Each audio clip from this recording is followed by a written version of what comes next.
Hi hello అండి. ఈరోజు video special మురి mixture అండి.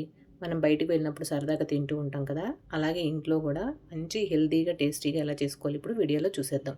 నేను ఇద్దరికి సరిపడా చేస్తున్నానండి ఇక్కడ. దానికోసం అయితే ఒక ఉల్లిపాయ సన్నగా తరిగి తీసుకున్నాను, అలాగే 2 పచ్చిమిర్చి, ఒక టమాటా సన్నగా తరిగి తీసుకోవాలి, అలాగే కొంచెం క్యారెట్ తురుము వేసుకొని ఇప్పుడు ఇందులోకి కొంచెం కొత్తిమీర, తగినంత ఉప్పు, కొంచెం పసుపు, కొంచెం జీలకర్ర పొడి వేసుకుంటే మంచి వాసన, రుచి చాలా బాగుంటుందండి. వేపి చేసుకున్నటువంటి జీలకర్ర పొడి వేసుకొని, అలాగే ఇందులోకి నిమ్మరసం కూడా వేసుకొని ఇదంతా కలిసేలాగా బాగా పిసకాలండి. ఫ్లేవర్ అంతా పట్టేలాగా బాగా పిసకాలి.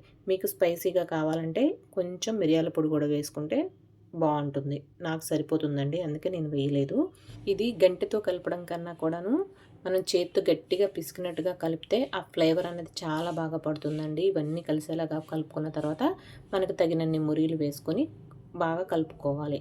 కలిసిన తర్వాత నూనెలో వేయించుకున్నటువంటి పల్లీలు వేసుకుంటే చాలా టేస్ట్ బాగుంటుందండి.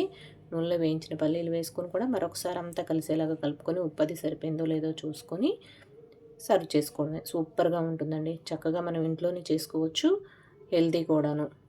ఓకేనండి. ఈ వీడియో కనుక నచ్చినట్టయితే లైక్ చేయండి, షేర్ చేయండి, సబ్స్క్రైబ్ చేసుకోండి. Thank you. బాయ్ అండి.